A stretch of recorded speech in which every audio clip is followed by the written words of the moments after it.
So today I've got something a little bit different for you all. I have something very exciting in my possession. This is the official Splatoon 3 art book from Japan. They did these for the previous games as well, I believe, and it is beautiful. I really wanted to show this off, so I decided to buy it. I had to ship it from Japan. Like I said, it's not available anywhere else. So I'm really excited to show this off. I'm not gonna show off literally everything because this is a really big book. It's full of all kinds of stuff. But I'm going to show off some interesting things, just give you a general look at the book, maybe help you decide whether you'd want to purchase it yourself. I thought I have to do this. It looks amazing as well from what I've seen, so I'm really excited to jump into this. It also came with this. I'm not really sure what this is. Maybe a poster? I'm gonna take a look. Okay, as I thought, it is an absolutely amazing Splatoon 3 poster. I really want to show it to you, but it keeps rolling about. So I'm going to have to try and find a way to pin this down real quick. Let me do that. Okay, as you can see, it's absolutely huge, but it is amazing. It's so good. Oh my gosh. It's got the same artwork as you can see on the book, which is pretty cool. So, you know, I like that a lot. There's lots of interesting and fun details here. Look, evil. I told you he's evil. Look at that face. He's legitimately evil. And look where he is as well. So yeah, just saying.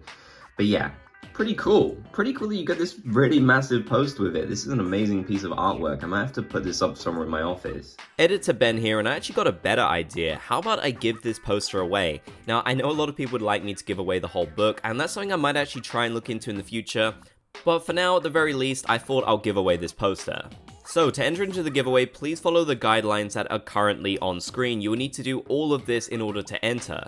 You must follow every single guideline for your entry to be valid, so please make sure you do that. The giveaway will end on May the 15th, so you have until then to enter in.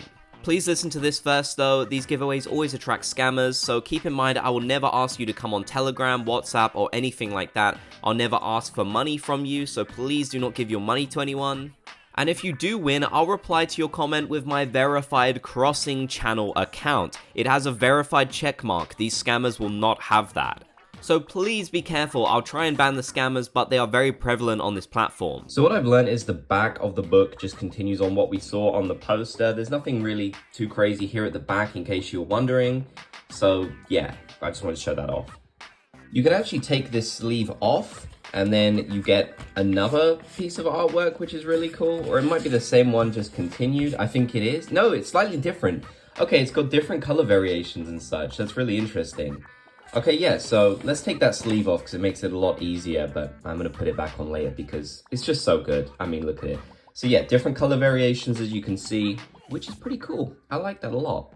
And the first page is like this really cool, like almost holographic page. Like the holographic isn't the right word. It's like transparent, basically, which is really neat. You can see through to the other side. I don't know why I said it was holographic. It's no holographic, although that would be really cool. I just love the design of this thing. It's absolutely beautiful. It fits with the game really well. You got lots of different stickers and such, which is cool. I mean, if you love Splatoon 3, I think you're already going to want to have this, but you know, you do have to consider it might be a little bit more expensive because you have to import it from Japan.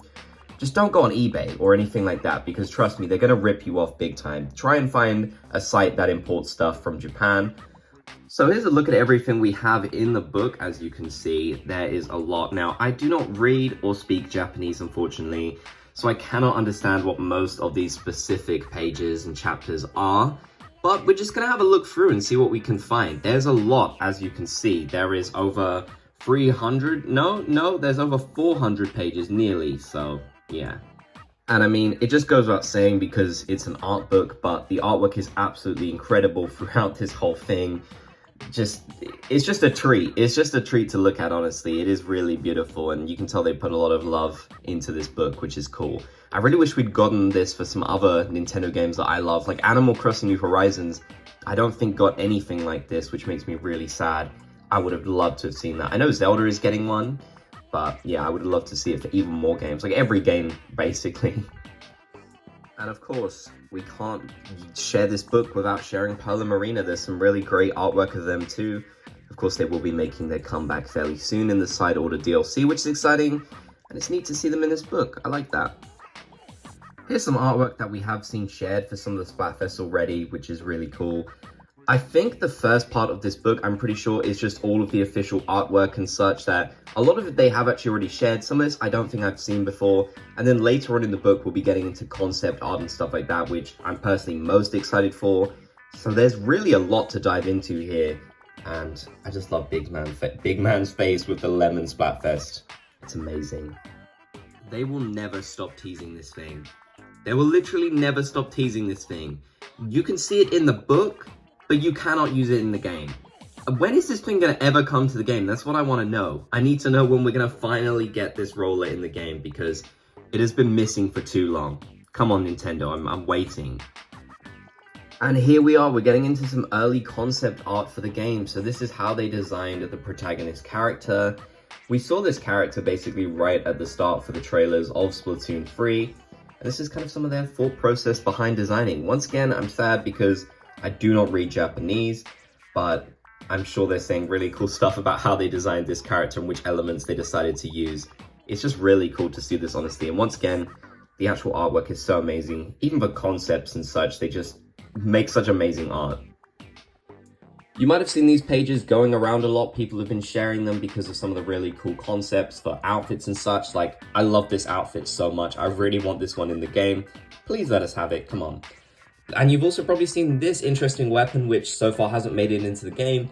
It almost looks like jewelry paintbrushes in a way. It's really interesting and hopefully something we will see in the future. Just some really cool artwork on these pages of concepts for character designs and such, and also weapon designs. You can see that they put a lot of thought into the outfits and such for these characters.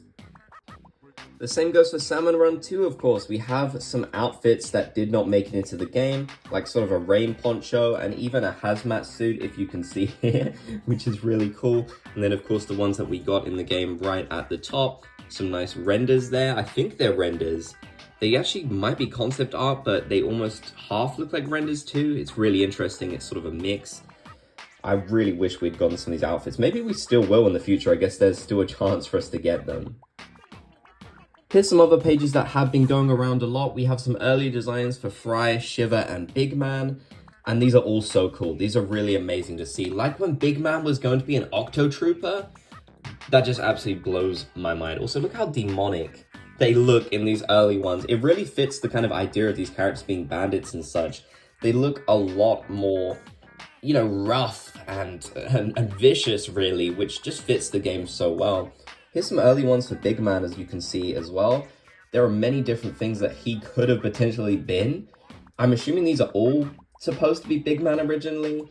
I don't know, it's so strange. Like, this one is pretty close in the middle, but some of these others are just, I mean, imagine if this was Big Man. Imagine if Big Man was an Octo Trooper. Like, that absolutely blows my mind that he could have been an Octo Trooper. That is so strange.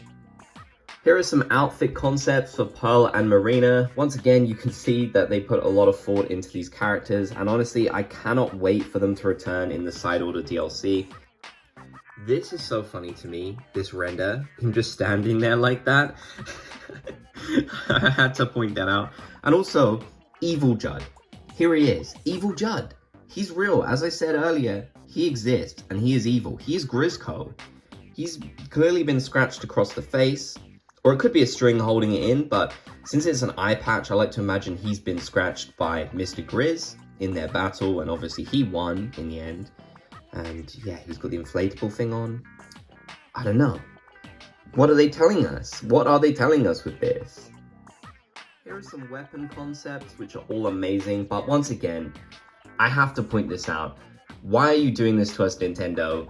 You've made this weapon look even better for Splatoon 3, and you still won't give it to us. You still will not give us this weapon. Why? What is taking so long to get this weapon into the game? That's what I have to know. I want it so bad at this point. I had to share these off. These are how they designed some of the hats and such for Salmon Run. Here you can see one that we had not too long ago, the Brain Strainer. And of course the Star Wars themed helmet as well, which is just amazing. There's some other pieces of gear as well that they've worked on in this game. What I want to know is, where is this tuxedo? Why is this not in the game yet? We have the hat, which is kind of the focus of this here, and oh my god, the attention to detail is just incredible. But where is the tuxedo outfit? Why can I not have that on my character? I want that so bad. This is such a cool looking character. I really want this. The next part of the book actually focuses on the world of the game. For example, you can see here are some concepts for the lobby. It seems like they really wanted to make this place amazing in this game, and they have, honestly. It's so much better than the old games in my opinion. You can actually obviously roam around. You've got things like lockers and such, and you can see other characters. So yeah, it's really cool, and they did a really good job with fleshing this area out. Given that it's in the book, it seems like quite early on they wanted to bring back Flounder Heights, which I'm so happy about because it's one of my absolute favorite stages and one of the best in Splatoon 3 in my opinion. And yeah, here's just a really cool look at it and the details that they put into this stage, even bringing it back from the past game. There was still a lot for them to do with this particular version. I wanted to point out that most of the other new stages do not appear in this book, so it shows you how early on they wanted to add Flounder Heights. Maybe that was going to be in the game upon launch even. That would definitely make a lot of sense, and they just decided to add it into updates later on, because I can't see why some of the other post-update stages wouldn't be in here if they were designed around the same time. For you Salmon Run lovers, here are some early concepts for this mode. These are absolutely amazing. Here are the new bosses that we got, Fish Stick. We also have the Flipper Flopper. Look how happy he is without his glasses. His face is absolutely hilarious. He's really cool. Mudmouths are terrifying. Oh my god, they look so scary. They remind me of like jack-o'-lanterns, you know, when they get all kind of burnt out. It's really creepy, but the artwork is so cool. And look at how happy he is with all his eggs, the Snatcher. Of course, they made Snatchers just so much of a thing in this game, so... yeah, and his little bike. They were gonna give him they were gonna give him a bike to ride around on and steal your eggs. That's so funny. I'm sorry. That's hilarious. They even show us how they storyboarded a lot of the cutscenes within the story mode, and this is just so cool to see all of these really iconic cutscenes now in their early form. And so that marks the end of the book. This is absolutely amazing, honestly. I enjoyed looking through it so much. There's also so much here that I did not show you. I showed you a tiny fraction of what is actually in the book. I highly recommend getting it yourself. It's so cool. If you're able to, of course, I definitely recommend it because it is a piece of art. Literally, it's amazing. So if you enjoyed, be sure to leave a like. If you haven't already, please subscribe.